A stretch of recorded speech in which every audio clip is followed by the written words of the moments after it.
The cold night air bit at Daniel Graves' skin as he sat motionless on a worn-out bench near a dimly lit alley. His tattered coat barely shielded him from the wind, but he remained still, his sharp eyes tracking every movement around him. Once an elite sniper, he had vanished into obscurity, living among the forgotten, a ghost hiding in plain sight. The rhythmic hum of distant traffic was interrupted by the crunch of heavy boots on pavement. Sergeant Rick Dawson and his squad of corrupt officers approached, their smirks dripping with contempt. "Well, well, look what we have here," Dawson sneered, nudging Daniel's boot with his baton. "Thought we told you to move along, old man." Daniel didn't flinch. His gaze remained steady, taking in their stance, the weight of their gear, the twitch in their fingers that signaled arrogance rather than caution. The squad laughed, treating him like nothing more than another piece of street trash.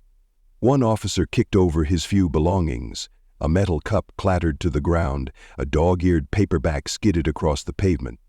Dawson's grin widened as he reached down, yanking a small tin box from the pile.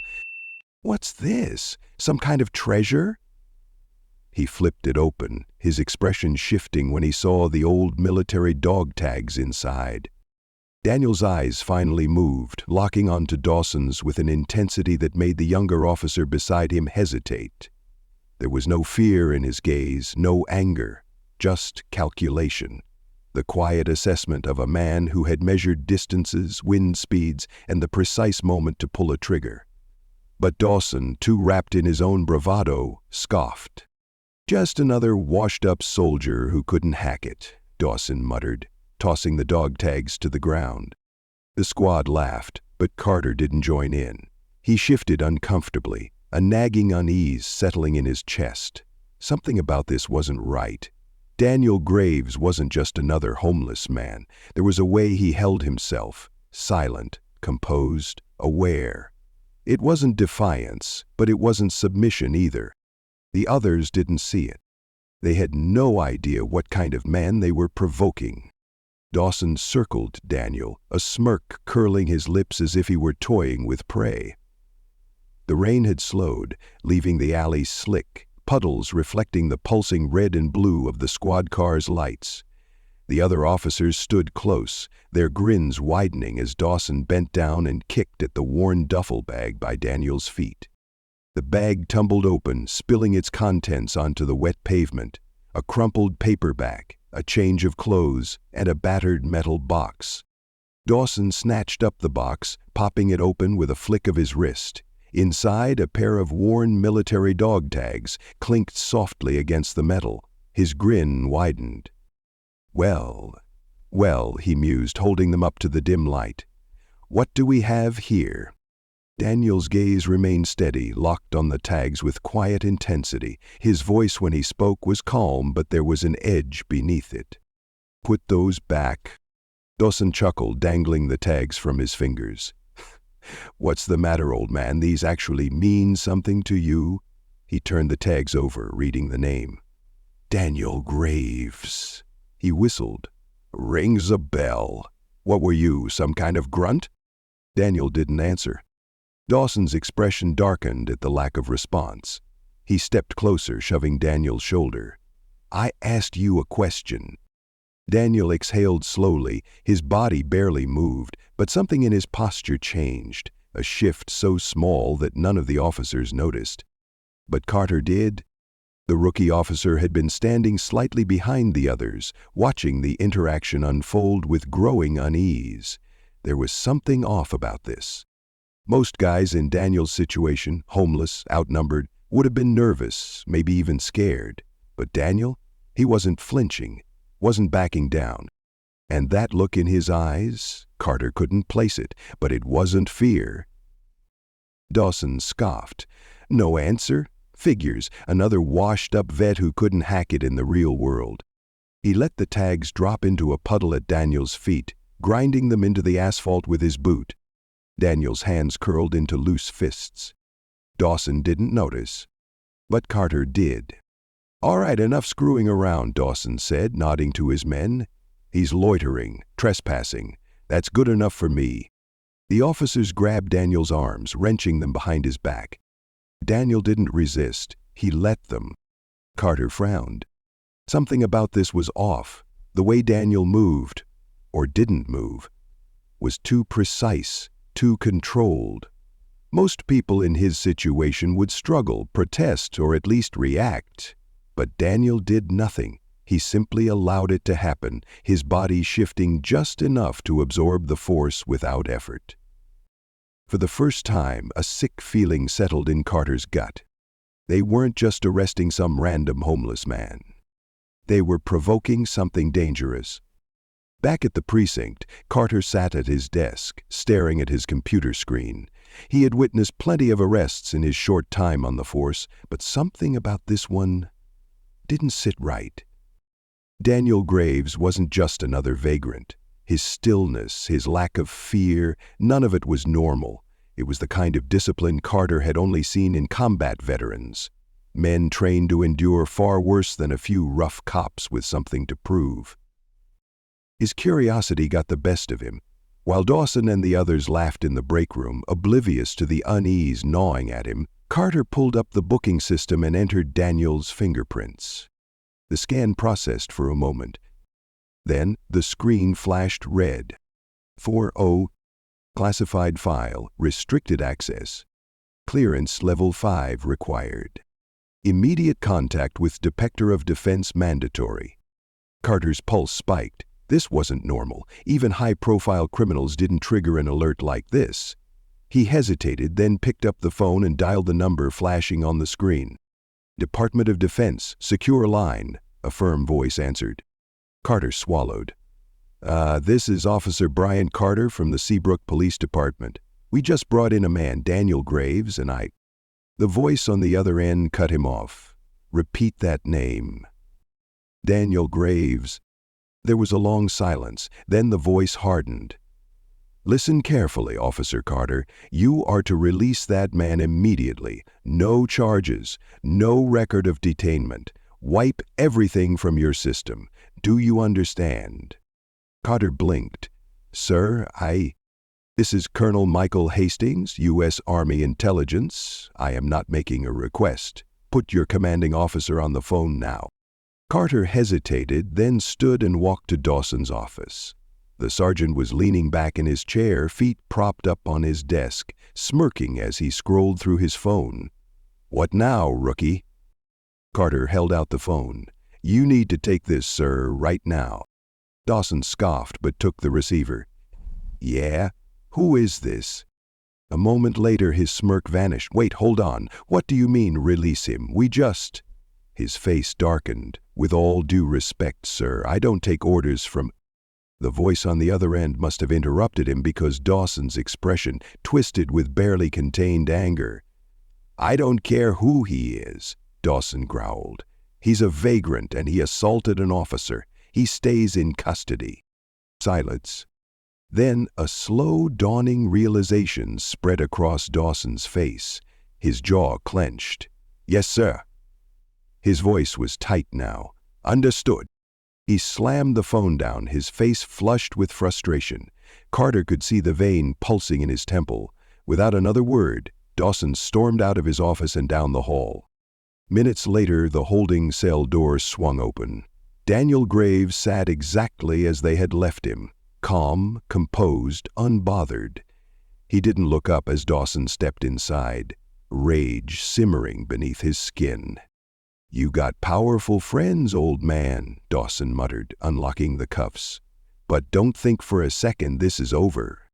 Daniel finally lifted his gaze, meeting Dawson's eyes with an unsettling stillness. He didn't need to say anything, because deep down, Dawson already knew. He had just made the worst mistake of his life. Daniel stepped out of the precinct, the cold air wrapping around him as the first drops of rain began to fall. He moved with quiet purpose, disappearing into the city's empty streets. To any passerby, he was just another forgotten soul, a man with nowhere to go and no one who cared. But Daniel knew better. Something was off. His instincts, honed over years of survival, screamed at him. He felt it before he saw it, the weight of unseen eyes, the deliberate stillness of the world around him. He kept his stride even, his hands tucked into the pockets of his tattered jacket, but his mind was already calculating. The reflections in the shop windows confirmed it. Shadows shifting where they shouldn't, footsteps that matched his pace, stopping when he stopped. He wasn't alone. 4 men. One was across the street, lingering near a lamppost, pretending to check his phone. 2 more followed at a careful distance, their steps synchronized, movements too precise for common thugs. The last one waited ahead, pretending to adjust his shoe near the next intersection. Daniel had spent years in places where a second's hesitation meant death. This was no random mugging. Someone had sent them, and he had a good idea who. He continued walking, keeping his posture relaxed. His training demanded it. Never show awareness. Never tip your hand before the moment of action. The man in front straightened and stepped into his path, a smirk curling his lips. "Hey, old man, got a minute?" Daniel didn't slow. The man chuckled, shifting his stance. "Not much of a talker, huh?" Daniel kept moving. "I said," the man's hand went inside his jacket, "we need to talk." That was all Daniel needed to see. In the blink of an eye, he struck. His right hand shot forward, palm driving into the man's throat with bone-crushing force. The mercenary gasped, stumbling backward, clawing at his crushed trachea as his body fought for air. Daniel was already moving. The 2 behind him were just reaching for their weapons when he twisted, grabbing the dying man's pistol from his shoulder holster. Before they could react, he fired. 1 shot. The first man crumpled, blood splattering against the rain-soaked pavement. 2 shots. The second man staggered back, his body slamming into the side of a parked car as a crimson stain spread across his chest. Across the street, the last mercenary froze, eyes widening in shock. Too late. Daniel was already moving. He closed the distance in a blur, sidestepping as the man scrambled for his weapon. Before the mercenary could react, Daniel caught his wrist, wrenching the gun away with a practiced twist. A sharp elbow struck his face. Bone crunched, his head snapping back, his body crumpled, unconscious before he even hit the pavement. Silence. Daniel stood amidst the bodies, breath slow and controlled, the weight of the pistol firm in his grip. 4 men. 29 seconds. His pulse hadn't even spiked. He crouched beside one of the fallen mercenaries, checking his pockets. A burner phone. He flipped it open. One name stood out in the recent call log. A name he hadn't seen in years. Vincent Moreau. Daniel exhaled through his nose, feeling the weight of it settle over him. Moreau? The last time they crossed paths, Daniel had been working deep cover, dismantling an international arms smuggling operation. Moreau had been a rising player back then, ruthless, cunning, and connected in ways that made him nearly untouchable. Daniel had ended that. Or at least, he thought he had. Clearly, Moreau hadn't forgotten. Daniel let the phone slip from his fingers, watching as it landed with a soft splash in a growing puddle. Moreau would know. He would hear what happened. This wasn't just a warning. This was a declaration. Daniel Graves had spent years trying to disappear, to escape the life that had turned him into a ghost. But some ghosts never stayed buried. Vincent Moreau had just made the worst mistake of his life. He came looking for a shadow. Instead, he woke a monster. Officer Brian Carter sat at his desk, the glow of his computer screen casting sharp shadows across his face. His fingers hovered over the keyboard, hesitation creeping in. He'd been a cop long enough to know when something didn't add up. But this was different. Something about it felt bigger, more dangerous, like he was standing on the edge of something he couldn't turn back from. Daniel Graves wasn't just another vagrant caught in the wrong place at the wrong time. He wasn't just some unlucky homeless man with military experience. The Pentagon's immediate red flag on his fingerprints, the urgent call from Colonel Michael Hastings. None of it made sense, unless there was something bigger at play. Carter glanced around the dimly lit precinct. Most of the night shift officers were either out on patrol or too buried in their paperwork to notice him. Sergeant Rick Dawson was in his office, laughing at something on his phone, completely unaware that Carter was about to make a decision that could change everything. With a deep breath, Carter pulled up the arrest report on Daniel Graves. He navigated through restricted files, rerouting his request through a loophole in the system, a trick he'd picked up from a cybercrimes detective months ago. It was risky, but he needed answers. Seconds later, his screen flooded with classified documents, military records, and buried police reports. Carter's stomach twisted as he read. Daniel Graves wasn't just an elite sniper. He was one of the most decorated special operations operatives in modern history, his name attached to countless classified missions, each more dangerous than the last. His service records were filled with redacted sections, entire pages blacked out. The last recorded mission he had been on was 5 years ago, after which he had seemingly vanished. Until now.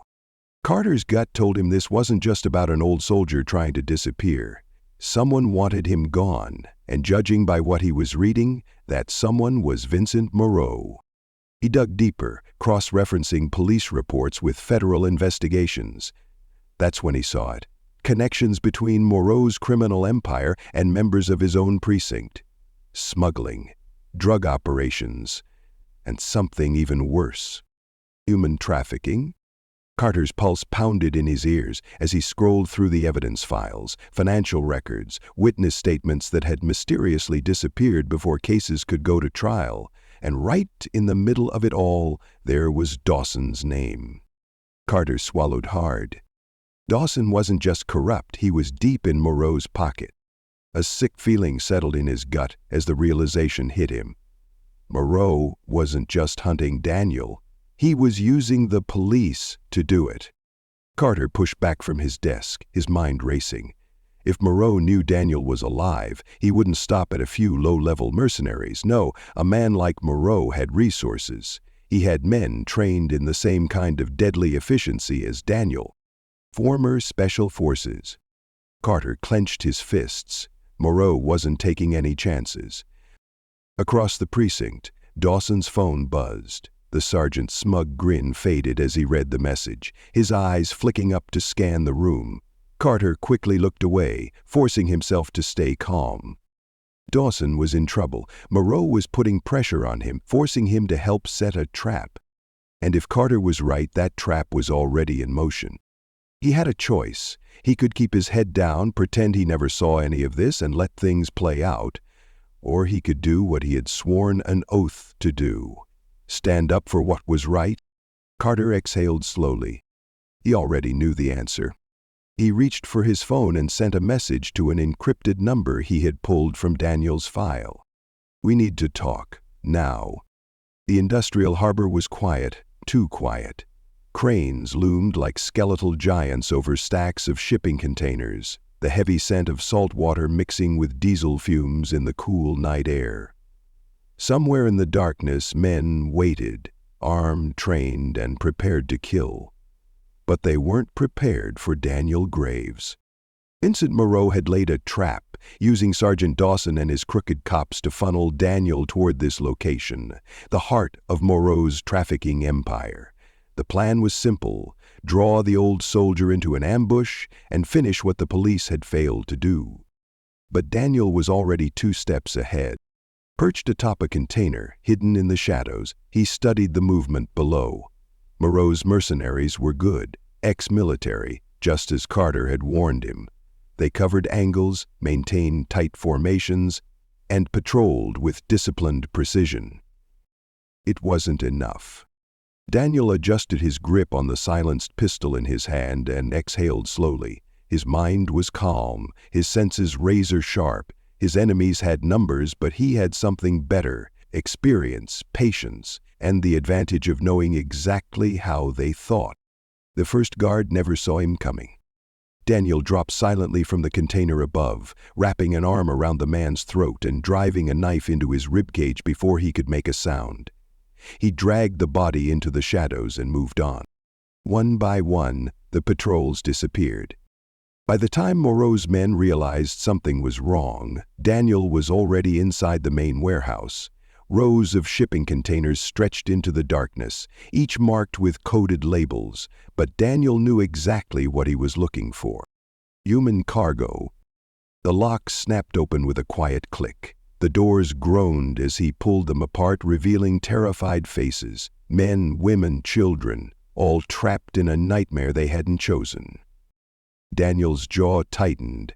This wasn't just an ambush. It was an opportunity. Moving quickly, he set explosive charges at key structural points. Not enough to kill, but enough to ensure that Moreau's operation ended tonight. He guided the captives toward an exit, using stolen radios to relay coded instructions. Outside, Carter and a team of trusted federal agents were waiting to intercept them. The moment the last of the captives were cleared, Daniel triggered the detonator.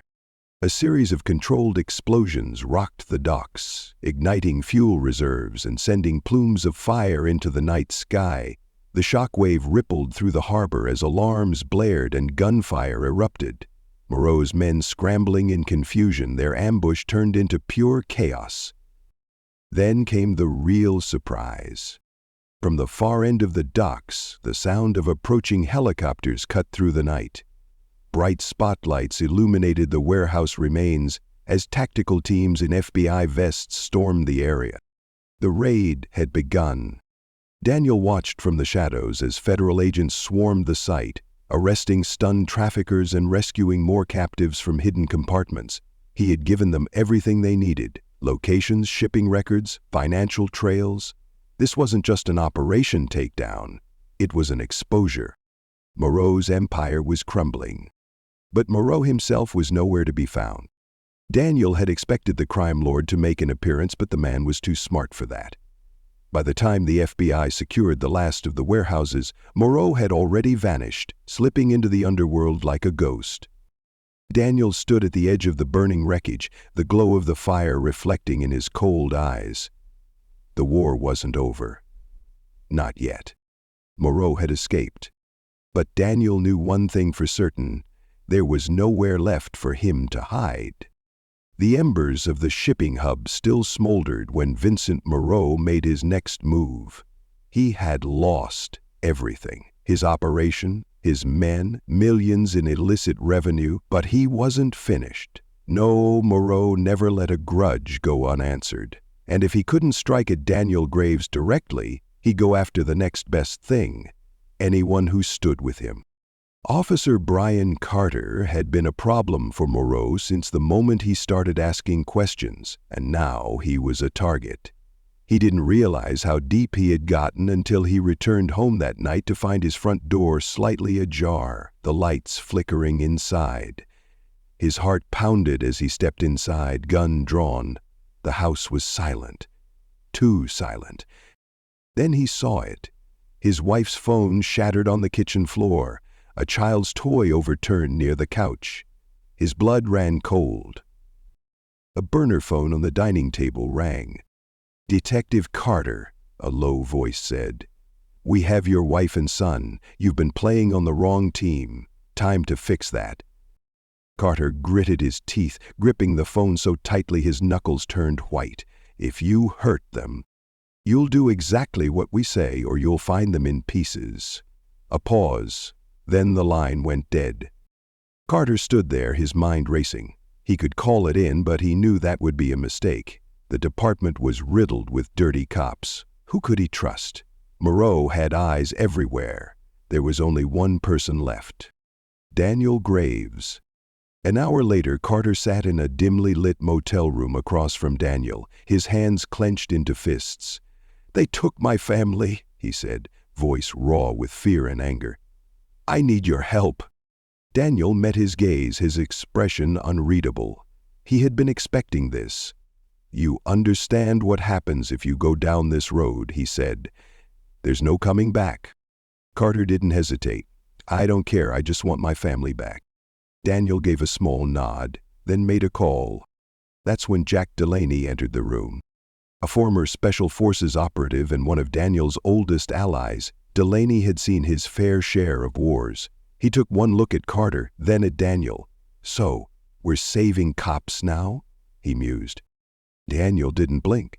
"We're saving his family." Delaney nodded. Then let's get to work. By the time Moreau's assassins tracked down Carter's family's location, Delaney had already fortified it, setting traps and planning every possible countermeasure.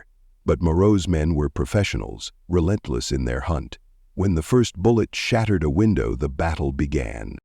Carter fired back alongside Delaney, covering his wife and son as they were moved to safety. It was an all-out siege, gunfire tearing through the safe house. Delaney took down 2 of Moreau's hitmen with calculated shots, but the waves kept coming. They needed to escape before they were overwhelmed. Daniel arrived just in time. With precise, brutal efficiency, he cleared the remaining threats, ending the fight as quickly as it had started. But this wasn't over. Moreau had made things personal, and that was his biggest mistake. Daniel turned to Carter. "Your family's safe, but Moreau won't stop. If we don't take him out first, he'll keep coming." Carter had already made his choice. He holstered his weapon and met Daniel's gaze. "Then we finish this." They didn't have time to wait. The safe house had been reinforced, every possible entry point secured. Jack Delaney had made sure of it. But Vincent Moreau was relentless. When he wanted someone dead, he didn't send warnings. He sent killers. Daniel Graves rode through the night, the roar of his motorcycle swallowed by the storm raging above. In his earpiece, Jack Delaney's voice crackled through the static. "They're here," Delaney said, gunfire echoing in the background. "Multiple teams, heavy firepower. We're holding, but not for long." Daniel didn't respond. He just twisted the throttle, pushing the bike to its limits. Inside the safe house, Carter fired round after round, keeping Moreau's mercenaries from getting too close. His wife and son were huddled in the reinforced panic room behind him, terror etched into their faces. Delaney moved like a ghost through the house, striking with precision, taking down enemies one by one, but there were too many. "Carter, move!" Delaney shouted, dragging him toward the back exit. Carter hesitated. "We can still—" "No, we can't," Delaney cut him off. "Get your family out. I'll cover you." Moreau's men breached the front, their boots pounding against the hardwood floor. Delaney opened fire, cutting down the first 2 who stepped through, but she knew this was a fight she wouldn't walk away from. She turned back to Carter. "Go, now." Carter clenched his jaw but obeyed, ushering his wife and son through the back door just as Daniel's motorcycle skidded to a stop outside. Delaney took a deep breath, steeling herself. Then she stepped into the open, drawing fire to her position, knowing full well what it meant. By the time Daniel stormed inside, she was already down, blood pooling around her. A single mercenary still stood over her, gun raised. Daniel didn't hesitate. 1 shot, 1 kill. Then he moved forward. Moreau was waiting. Daniel found him in the main hall, standing amidst the wreckage, his eyes dark with rage. "You ruined everything," Moreau spat. "You don't just walk away from this life, Graves." Daniel rolled his shoulders, his movements slow, controlled. "You never should have come after them." Moreau smirked, raising his pistol. "And what are you going to do about it, old man?" Daniel moved, faster than Moreau expected. The first shot missed, the second one didn't. Daniel closed the distance in a blink, disarming Moreau with a brutal strike before slamming him against the wall. Moreau fought back, throwing wild punches, but Daniel absorbed them, his counterattacks precise, methodical. Moreau pulled a knife. Daniel let him. The blade sliced across his arm, drawing blood, but it didn't slow him. He twisted Moreau's wrist, forcing the knife free before driving his elbow into the crime lord's throat. Moreau gasped, stumbling backward, desperate now. Daniel caught him by the collar and drove his own knife straight into his heart. Moreau's eyes widened in shock. "No," he choked, blood bubbling at his lips. Daniel twisted the blade. "This is for Jack." He let Moreau collapse, lifeless, to the floor. Outside, Carter held his family close as sirens finally wailed in the distance. Daniel emerged from the house, covered in blood but standing tall. "It's over," Carter said. Daniel looked back at the destruction, at Delaney's lifeless body inside. His jaw tightened. "No," he murmured, "not yet." Time moved on, but the war wasn't over. 3 months had passed since Vincent Moreau's empire collapsed. The FBI had swept through his operations, dismantling his network piece by piece. Carter's testimony had put dozens of corrupt officials behind bars. His family was safe, relocated under witness protection with new names, a new life. But safety didn't feel like peace. Carter sat in his quiet suburban home, staring at the envelope that had arrived that morning. No return address. Inside, a single photograph. A surveillance image of a man in a tailored suit, stepping out of a black armored SUV. The name scribbled beneath it sent a chill down Carter's spine. Lucas Voss. He didn't know the name, but he knew what it meant. Voss wasn't just another crime boss. He was something far worse. A financier, a strategist, the mastermind behind global operations that made Moreau's empire look small. And if this picture had found its way to Carter, it meant only one thing. Daniel Graves was still hunting.